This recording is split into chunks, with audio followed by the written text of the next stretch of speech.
تمہارے حق میں ایک بڑے ہولناک دن کے عذاب سے ڈرتا ہوں۔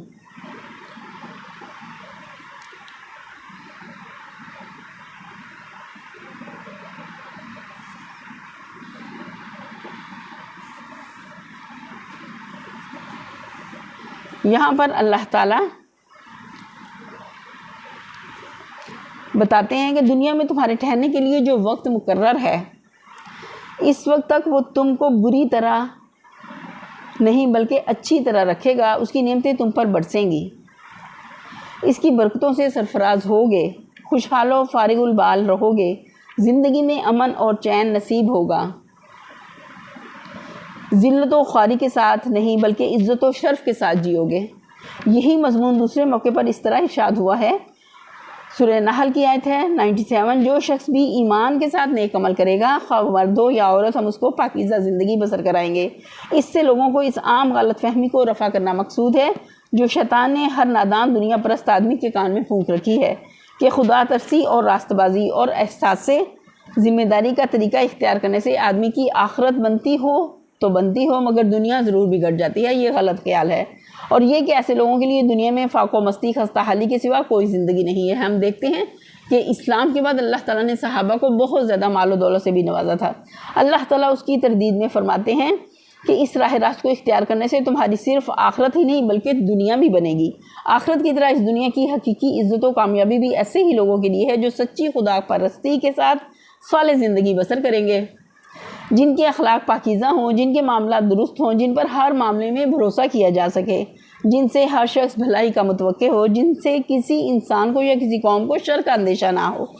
اس کے علاوہ متاع حسن ان کے الفاظ میں ایک اور پہلو بھی ہے جو نگاہ سے اوجھل نہ رہ جانا چاہیے۔ دنیا کا سامان زیست قرآن مجید کے رو سے دو قسم کا ہے۔ ایک وہ سر و سامان ہے جو خدا سے پھرے ہوئے لوگوں کو فتنے میں ڈالنے کے لیے دیا جاتا ہے، اور جس سے دھوکہ کھا کر ایسے لوگ اپنے آپ کو دنیا پرستی،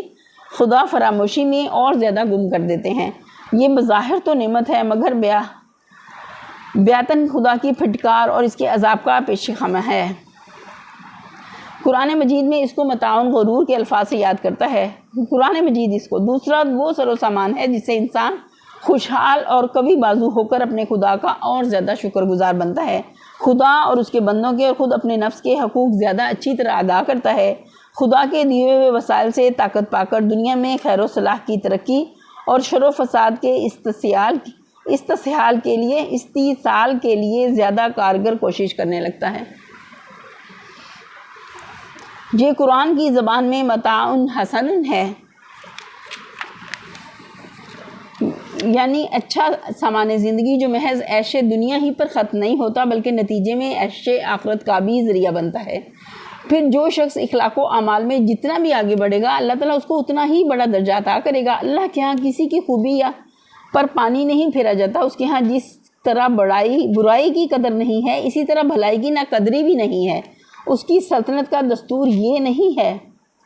کہ وہاں تو جو شخص بھی اپنی سیرت و کردار سے اپنے آپ کو جس فضیلت کا مستحق ثابت کر دے گا وہ فضیلت اس کو ضرور دی جائے گی۔ آگے دیکھتے ہیں۔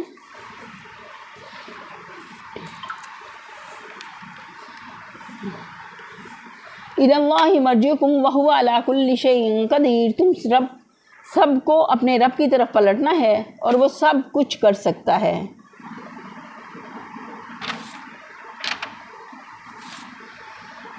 أَلَا إِنَّهُمْ يَسْلُونَ صُدُورَهُمْ لِيَسْتَخْفُوا مِنْهُ أَلَا حِينَ يَسْتَغْشُونَ ثِيَابَهُمْ يَعْلَمُ مَا يُسِرُّونَ وَمَا يُعْلِنُونَ إِنَّهُ عَلِيمٌ بِذَاتِ الصُّدُورِ۔ دیکھو یہ لوگ اپنے سینوں کو موڑتے ہیں تاکہ اس سے چھپ جائیں، خبردار جب یہ کپڑوں سے اپنے آپ کو ڈھانپتے ہیں اللہ ان کے چھپے کو بھی جانتا ہے اور کھلے کو بھی۔ وہ تو ان بھیدوں سے بھی واقف ہے جو سینوں میں ہیں۔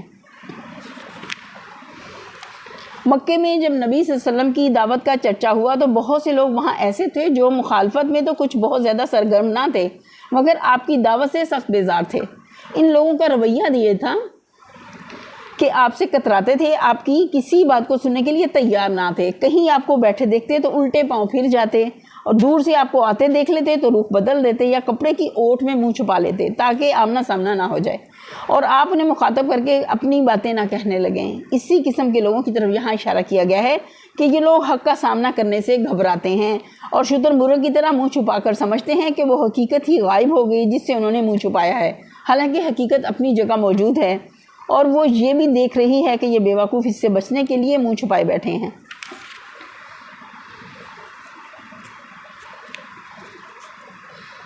جی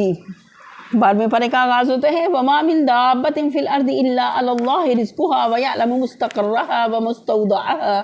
كُلٌّ فِي كِتَابٍ مُبِينٍ۔ زمین میں چلنے والا کوئی جاندار ایسا نہیں ہے جس کا رزق اللہ کے ذمے نہ ہو اور جس کے متعلق وہ نہ جانتا ہو کہ کہاں وہ رہتا ہے اور کہاں وہ سونپا جاتا ہے، سب کچھ ایک صاف دفتر میں موجود ہے۔ یعنی جس خدا کے علم کا حال یہ ہے کہ ایک ایک چڑیا کا گھونسلہ اور ایک ایک کیڑے کا بل اس کو معلوم ہے، وہ اسی کی جگہ پر اس کو سامان زیست پہنچا رہا ہے۔ سوچیں کیسا باریک بھی ہمارا اللہ ہے جس کو ہر آن اس کی خبر ہے کہ کون سا جاندار کہاں رہتا ہے اور کہاں اپنی جان جانے آفرین کے سپرد کرتا ہے۔ گویا ہم نے مر کر جس مٹی میں جانا ہے، جو جگہ ہماری قبر بننی ہے، اللہ کو وہ بھی معلوم ہے۔ اس کے متعلق اگر تم یہ گمان کرتے ہو کہ اس طرح منہ چھپا چھپا کر یا کانوں میں انگلیاں ٹونس کر یا آنکھوں میں پردے ڈال کر تم اس کی پکڑ سے بچ جاؤ گے تو سخت نادان ہو۔ دائیں حق سے تم نے منہ چھپا بھی لیا تو آخر اس کا حاصل کیا ہے؟ کیا اللہ سے بھی تم چھپ گئے؟ کیا اللہ یہ نہیں دیکھ رہا کہ ایک شخص تمہیں امر حق سے آگاہ کرنے میں لگا ہوا ہے اور تم یہ کوشش کر رہے ہو کہ کسی طرح اس کی کوئی بات تمہارے کان میں نہ پڑنے پائے؟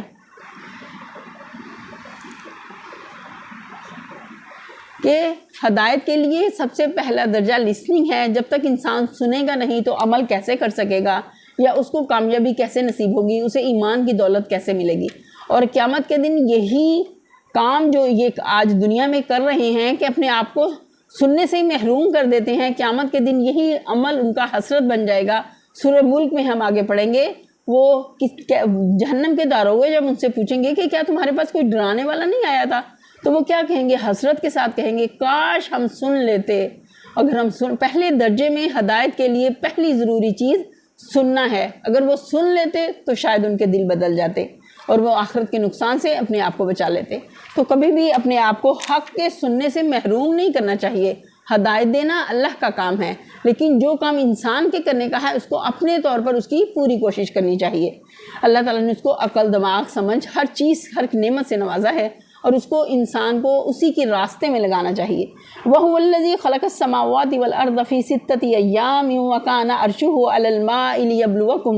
أَيُّكُمْ أَحْسَنُ عَمَلًا وَلَئِن قُلْتَ إِنَّكُمْ مَبْعُوثُونَ مِن بَعْدِ الْمَوْتِ لَيَقُولَنَّ الَّذِينَ كَفَرُوا إِنْ هَذَا إِلَّا سِحْرٌ مُبِينٌ۔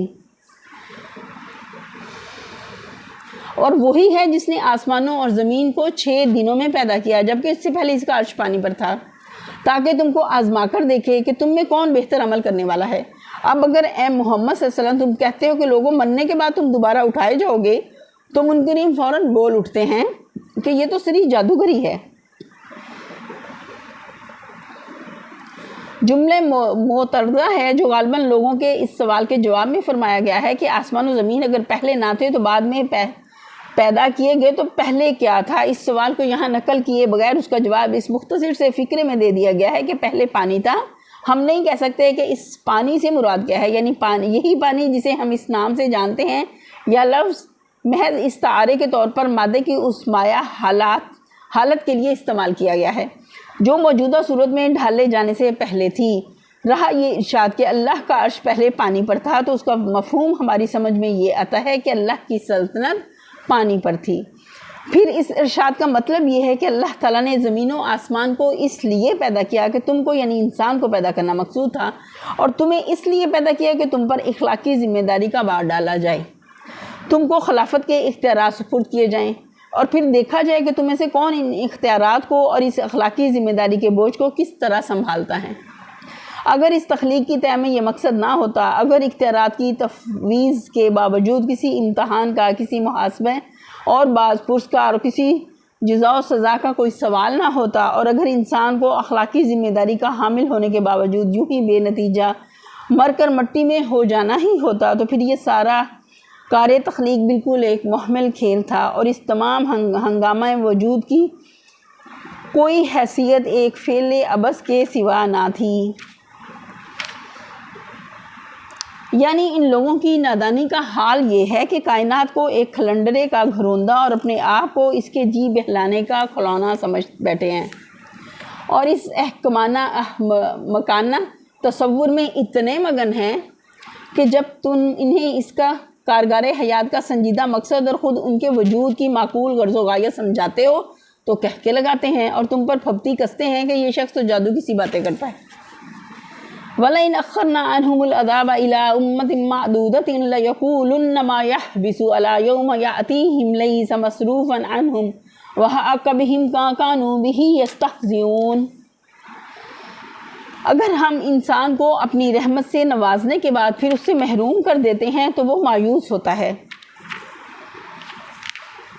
اور ناشکری کرنے لگتا ہے۔ وَلَئِنْ أَذَقْنَا الْإِنسَانَ مِنَّا رَحْمَةً ثُمَّ نَزَعْنَاهَا مِنْهُ إِنَّهُ لَيَئُوسٌ كَفُورٌ۔ اور اگر اس مصیبت کے بعد جو اس پر آئی تھی ہم اسے نعمت کا مزہ چکھاتے ہیں تو کہتا ہے کہ میرے تو سارے دل درد دکھ دور پار ہو گئے، پھر وہ پھولا نہیں سماتا اور اکڑنے لگتا ہے۔ دل ادر پار ہو گئے یا سارے دکھ درد دور ہو گئے، دونوں معنی لیے جا سکتے ہیں۔ یہ انسان کے چھچورے پن، سطح بینی اور قلت تدبر کا حال ہے۔ قلت تدبر جس کا مشاہدہ ہر وقت زندگی میں ہوتا رہتا ہے اور جس کو عام طور پر لوگ اپنے نفس کا حساب لے کر خود اپنے اندر بھی محسوس کر سکتے ہیں۔ آج خوشحال اور زور آور ہیں تو اکڑ رہے ہیں اور فخر کر رہے ہیں، ساون کے اندھے کی طرح ہر طرف ہرا ہی ہرا نظر آ رہا ہے، اور خیال تک نہیں آتا کہ کبھی اس بہار پر خزاں بھی آ سکتی ہے۔ کل کسی مصیبت کے پھیر میں آ گئے تو بلبلا اٹھے، حسرت و یاس کی تصویر بن کر رہ گئے، اور بہت علم لائے تو اللہ کو نعوذ باللہ گالیاں دے کر اور اس کی خدائی پر تان کر کے غم غلط کرنے لگے، استغفر اللہ۔ پھر جب برا وقت گزر گیا اور بھلے دن آئے تو وہی اکڑ، وہی ڈینگے اور نعمت کے نشے میں وہی سرمستیاں پھر شروع ہو گئی۔ انسان کی اس ذلیل صفت کا یہاں کیوں ذکر ہو رہا ہے؟ اس کی غرض ایک نہایت لطیف انداز میں لوگوں کو اس بات پر متنبہ کرنا ہے کہ آج اطمینان کے ماحول میں جب ہمارا پیغمبر تمہیں خبردار کرتا ہے کہ اللہ کی نافرمانیاں کرتے رہو گے تو تم پر عذاب آئے گا،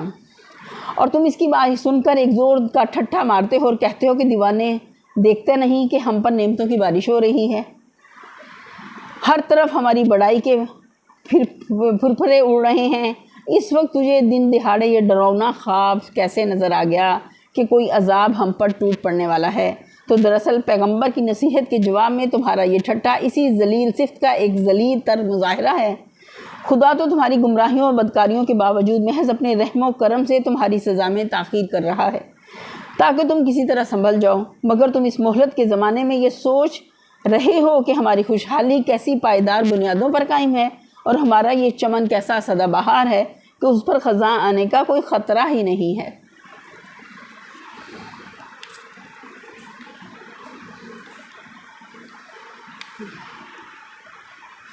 إِلَّا الَّذِينَ صَبَرُوا وَعَمِلُوا الصَّالِحَاتِ أُولَٰئِكَ لَهُم مَّغْفِرَةٌ وَأَجْرٌ كَبِيرٌ۔ اس عیب سے پاک اگر کوئی ہے تو بس وہ لوگ جو صبر کرنے والے ہیں اور نیکوکار ہیں۔ اللہ کو مطلوب کیا ہے؟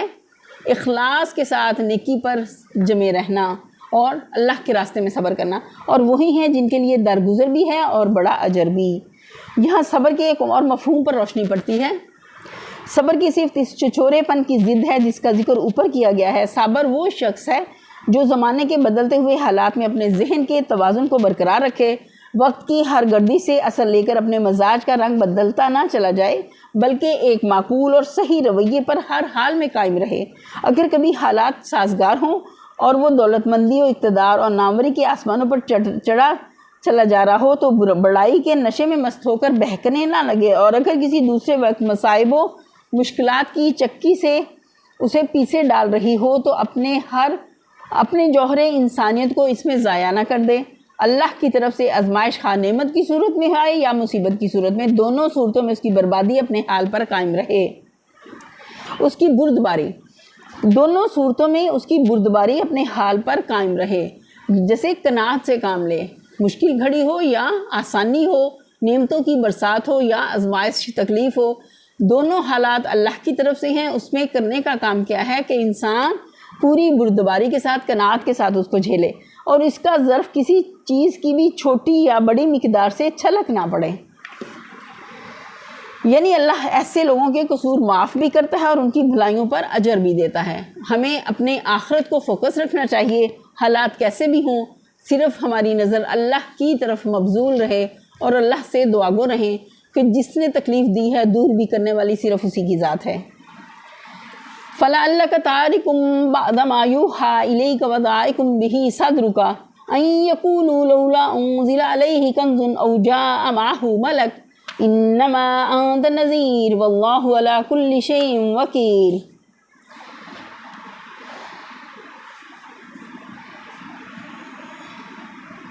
تو اے پیغمبر، کہیں ایسا نہ ہو کہ تم ان چیزوں میں سے کسی چیز کو بیان کرنے سے چھوڑ دو وہ جو تمہاری طرف وحی کی جا رہی ہے،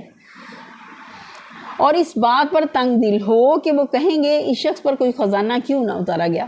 یا یہ کہ اس کے ساتھ کوئی فرشتہ کیوں نہ آیا۔ تم تو محض خبردار کرنے والے ہو، آگے ہر چیز کا حوالہ دار اللہ ہے۔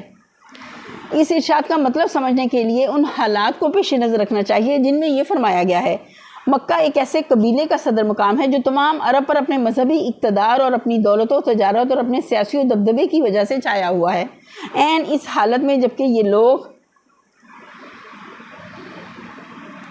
اپنے انتہائی عروج پر ہیں، اس بستی کا ایک آدمی اٹھتا ہے اور علی اعلان کہتا ہے کہ جس مذہب کے تم پیشوا ہو وہ سراسر گمراہی ہے۔ نبی صلی اللہ علیہ وسلم کی طرف اشارہ ہے۔ جس نظام تمدن کے تم سردار ہو جو وہ اپنی جڑ تک گلا اور سڑا ہوا نظام ہے، اللہ کا عذاب تم پر ٹوٹ پڑنے کے لیے تلا کھڑا ہے، اور تمہارے لیے اس سے بچنے کی کوئی صورت اس کے سوا نہیں ہے کہ اس مذہب حق اور اس نظام صالح کو قبول کر لو جو میں اللہ کی طرف سے تمہارے سامنے پیش کر رہا ہوں۔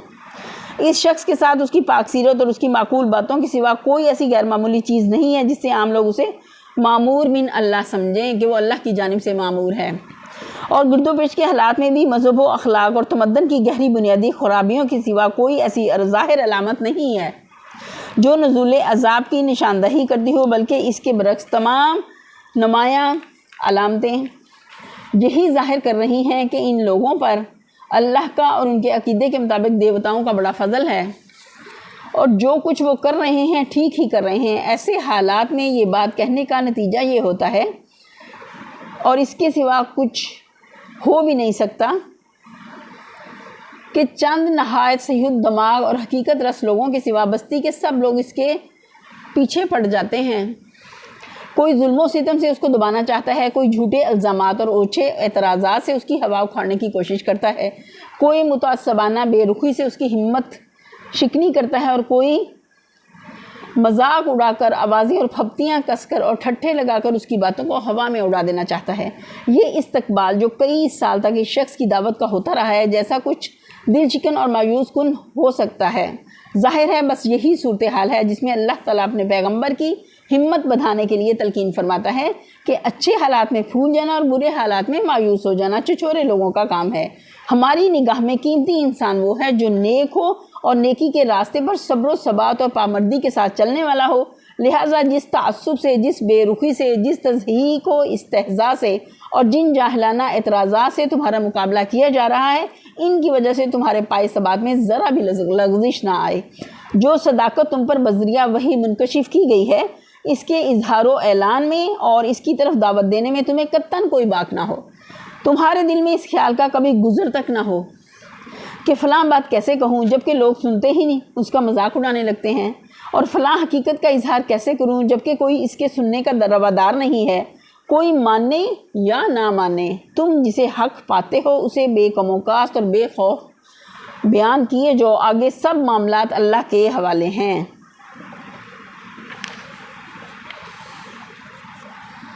ام یقولون افترا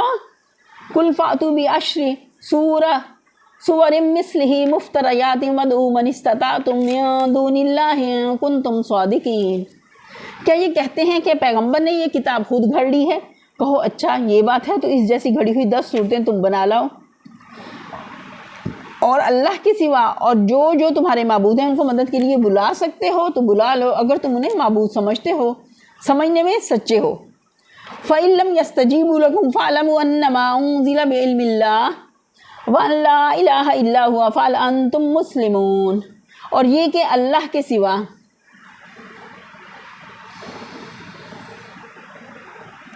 اب اگر وہ تمہارے معبود تمہاری مدد کو نہیں پہنچتے تو جان لو کہ یہ اللہ کے علم سے نازل ہوئی ہے، اور یہ کہ اللہ کے سوا کوئی حقیقی معبود نہیں ہے، پھر کیا تم اس امر حق کے آگے سر تسلیم خم کرتے ہو؟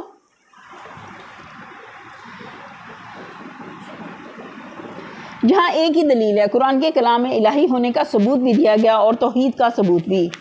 استدلال کا خلاصہ یہ ہے کہ اگر نمبر ایک تمہارے نزدیک یہ انسانی کلام ہے تو انسان کو ایسے کلام پر قادر ہونا چاہیے، لہذا تمہارا یہ دعویٰ کہ میں نے اسے خود تصنیف کیا ہے صرف اسی صورت میں صحیح ہو سکتا ہے کہ تم ایسی ایک کتاب تصنیف کر کے دکھاؤ۔ لیکن اگر بار بار چیلنج دینے پر بھی تم سب مل کر اس کی نظیر پیش نہیں کر سکتے تو میرا یہ دعویٰ صحیح ہے کہ میں اس کتاب کا مصنف نہیں ہوں بلکہ یہ اللہ کے علم سے نازل ہوئی ہے۔ نمبر دو، پھر جب یہ اس کتاب میں تمہارے معبودوں کی بھی کھلم کھلا مخالفت کی گئی ہے کہ جبکہ اس کتاب میں اور صاف صاف کہا گیا ہے کہ ان کی عبادت چھوڑ دو کیونکہ الوہیت میں ان کا کوئی حصہ نہیں، تو ضرور ہے کہ تمہارے معبودوں کو بھی اگر فی الواقع ان میں کوئی طاقت ہے میرے دعوے کو جھوٹا ثابت کرنے اور اس کتاب کی نظیر پیش کرنے میں تمہاری مدد کرنی چاہیے، لیکن اگر وہ اس فیصلے کی گھڑی میں بھی تمہاری مدد نہیں کرتے اور تمہارے اندر کوئی ایسی طاقت نہیں پھونکتے کہ تم اس کتاب کی نظیر تیار کر سکو تو اس سے صاف ثابت ہو جاتا ہے